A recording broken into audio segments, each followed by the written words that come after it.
Assalamualaikum warahmatullahi wabarakatuh. Perkenalkan, nama saya Isna Nugrahaini, NIM 14014180996, nomor presensi 32. Di sini saya akan menjawab pertanyaan ulangan tengah semester manajemen kelas.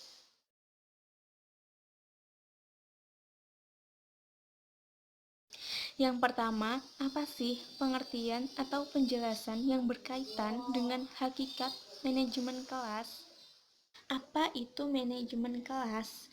Manajemen kelas terdiri dari dua kata, yaitu manajemen dan kelas. Nah, manajemen sendiri merupakan seperangkat prinsip yang berkaitan dengan fungsi pengendalian, pengorganisasian, perencanaan, dan pengendalian yang mengatur sumber daya manusia dan sumber-sumber lainnya yang efektif dan efisien untuk mencapai tujuan tertentu.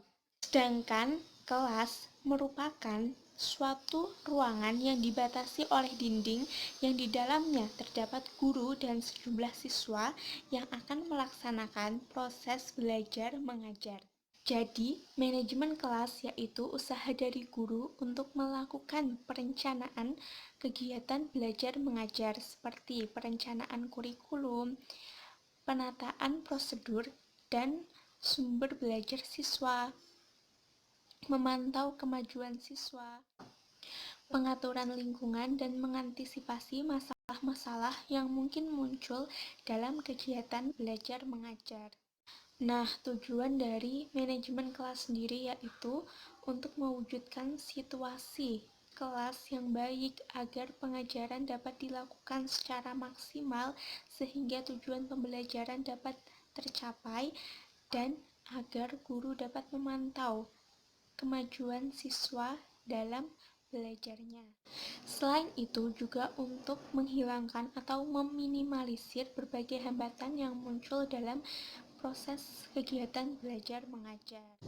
Nah, manajemen kelas selain memiliki tujuan juga memiliki fungsi seperti fungsi perencanaan kelas, pengorganisasian kelas, fungsi kepemimpinan kelas, dan fungsi pengendalian kelas, di mana fungsi perencanaan kelas merupakan fungsi di mana apa saja sih yang harus dicapai dalam satu semester ini, dan fungsi pengorganisasian kelas merupakan pengorganisasian bagaimana cara agar rencana tersebut dapat tercapai. Nah, yang ketiga itu ada fungsi kepemimpinan kelas, di mana guru dapat memimpin kelas tersebut, dapat memotivasi siswa untuk rajin belajar. Dan yang keempat itu fungsi pengendalian kelas, di mana guru dapat mengatasi berbagai masalah yang muncul dalam kegiatan belajar mengajar. Selanjutnya, pertanyaan kedua adalah mengenai pendekatan dalam manajemen kelas. Terdapat beberapa pendekatan dalam manajemen kelas, namun di sini saya akan memberikan contoh 3 dari pendekatan manajemen kelas. Nah, yang akan saya bahas di sini adalah yang pertama pendekatan otoriter, yang kedua pendekatan intimidasi, dan yang ketiga adalah pendekatan permisif. Pendekatan otoriter merupakan pendekatan pengendalian perilaku peserta didik oleh guru. Tugas guru yang paling utama adalah mengendalikan perilaku peserta didik, karena gurulah yang mengetahui dan berurusan dengan peserta didik. Nah, tugas guru dalam pendekatan otoriter ini adalah menciptakan dan menjalankan hukuman atau peraturan. Yang kedua, itu ada pendekatan intimidasi.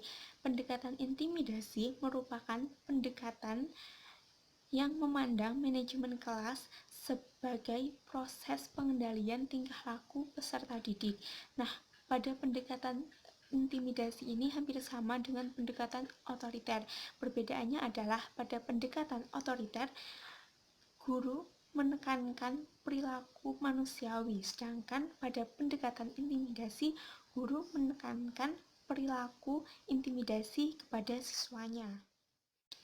Yang ketiga, ada pendekatan permisif. Nah, pada pendekatan ini merupakan pendekatan yang menekan keperluannya memaksimalkan kebebasan pada siswa.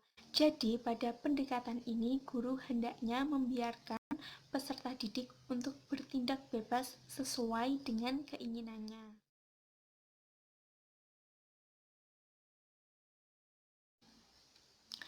Pertanyaan nomor 3 adalah, apakah manajemen kelas untuk kelas rendah dan kelas tinggi itu sama? Berikan alasannya. Nah, menurut saya, manajemen kelas untuk kelas rendah dan kelas tinggi itu berbeda. Mengapa? Karena antara kelas rendah dan kelas tinggi itu berbeda.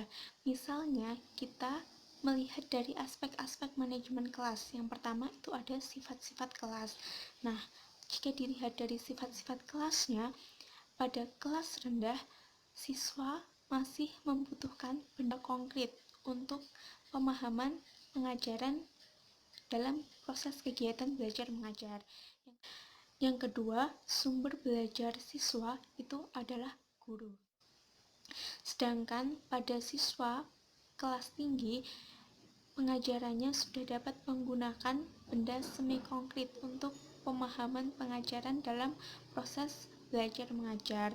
Selain itu, sumber belajar siswa bukan hanya dari guru, tapi bisa dari lingkungan dan lain-lain. Sebenarnya dalam kelas rendah dan kelas tinggi, sumber belajar siswa tidak hanya dari guru, namun dalam kelas rendah, siswa biasanya masih memfokuskan pengajaran atau sumber belajarnya itu pada guru, sedangkan pada kelas tinggi, siswa sudah dilatih untuk selain dari guru, sumber belajarnya dapat dari lingkungan, buku-buku, atau hal yang lainnya. Selain itu, situasi kelas antara kelas rendah dan kelas tinggi itu berbeda. Pada kelas rendah, biasanya situasi kelas masih dominan terhadap guru, atau siswa itu masih terpacu pada gurunya dan menuruti perintah guru. Sedangkan pada kelas tinggi, biasanya siswa dapat mengekspresikan keinginannya dan tidak selalu menuruti apa yang diperintahkan oleh gurunya, sehingga manajemen kelas antara kelas rendah dan kelas tinggi itu berbeda. Karena jika dilihat dari sifat-sifat kelas dan situasi kelasnya pun juga berbeda. Berpikir siswa antara siswa kelas rendah dan siswa kelas tinggi pun berbeda. Misalnya, pada siswa kelas rendah, cara berpikir siswa masih sangat rendah. Jadi, guru memberikan pertanyaan-pertanyaan yang sederhana untuk memancing jawaban dari siswa. Sedangkan pada kelas tinggi, cara berpikir siswa sudah mulai tinggi atau naik, sehingga cara berpikirnya pun tidak hanya pada topik-topik sederhana, sehingga guru dapat menentukan topik yang akan dibahas, kemudian siswa dapat melakukan diskusi mengenai topik tersebut. Pertanyaan nomor 4 yaitu contoh tindakan-tindakan dari dimensi preventif dan dimensi kuratif dalam manajemen kelas. Dimensi preventif atau dimensi pencegahan adalah pemberian bantuan kepada individu atau murid sebelum individu atau murid tersebut mengalami persoalan atau masalah yang serius. Sedangkan dimensi kuratif merupakan bantuan yang diberikan kepada peserta didik atau murid selama peserta didik tersebut mengalami atau setelah peserta didik tersebut mengalami masalah atau persoalan yang serius. Nah, contoh dari tindakan dimensi preventif yaitu pemberian pengaruh positif terhadap individu yang dapat dilakukan dengan cara menciptakan suasana lingkungan sekolah termasuk pengajaran yang menyenangkan. Sedangkan contoh dari tindakan dimensi kuratif yaitu guru berusaha untuk menumbuhkan kesadaran akan penyimpangan yang dibuat oleh siswa atau peserta didik akan menimbulkan kesadaran dan tanggung jawab untuk memperbaiki diri melalui kegiatan-kegiatan yang direncanakan dan dapat dipertanggungjawabkan. Contoh lain dari tindakan-tindakan pada dimensi preventif yaitu kita sebagai guru dapat membina suasana dan situasi yang baik dalam pembelajaran. Nah, kita sebagai guru juga dapat menciptakan suasana yang menyenangkan dalam pembelajaran. Dan kita sebagai guru hendaknya dapat melakukan inovasi-inovasi dalam pembelajaran seperti menggunakan media. Hal ini bertujuan agar anak tidak mudah bosan dan pembelajaran yang kita ajarkan tidak terkesan monoton, sehingga pembelajaran yang diajarkan akan lebih menyenangkan. Nah, contoh lain pada tindakan-tindakan pada dimensi kuratif yaitu kita sebagai seorang guru dapat melakukan bimbingan kepada peserta didik mengenai masalah yang dihadapi oleh peserta didik tersebut. Hal itu bertujuan agar mengatasi masalah-masalah yang dialami oleh peserta didik. Setelah itu, kita sebagai guru dapat melakukan pembiasaan-pembiasaan terhadap peserta didik, seperti membiasakan peserta didik belajar, membaca, mengurangi kebiasaan bermain yang berlebihan.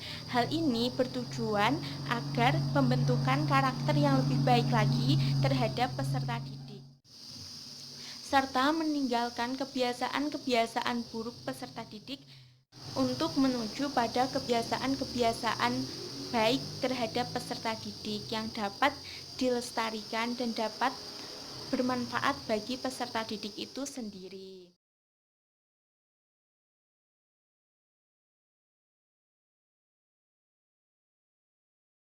Nah, untuk pertanyaan nomor 5 adalah keterlibatan guru dalam manajemen kelas agar kelas menjadi kondusif. Nah, keterlibatan guru dalam manajemen kelas di sini adalah guru merencanakan kegiatan pembelajaran. Bagaimana agar kegiatan pembelajaran tersebut berjalan lancar dan tanpa halangan, atau guru dapat meminimalisir hambatan-hambatan yang mungkin terjadi dalam pembelajaran. Misalnya, dalam pelaksanaan pembelajaran, selain guru melaksanakan proses belajar mengajar, agar mencapai tujuan dari pembelajaran tersebut, guru dapat menyisipkan camp, pemberian motivasi kepada siswa atau murid, dan lain sebagainya, agar siswa atau murid tersebut senang dalam pembelajaran yang dilakukan. Atau guru juga dapat mengajak siswa untuk melakukan pengamatan terhadap lingkungan sekitar, sehingga siswa tertarik atau tertantang terhadap materi yang diajarkan oleh guru tersebut. Nah, guru juga dapat membentuk peraturan yang di dalamnya berisi punishment atau hukuman dan reward atau penghargaan kepada siswa.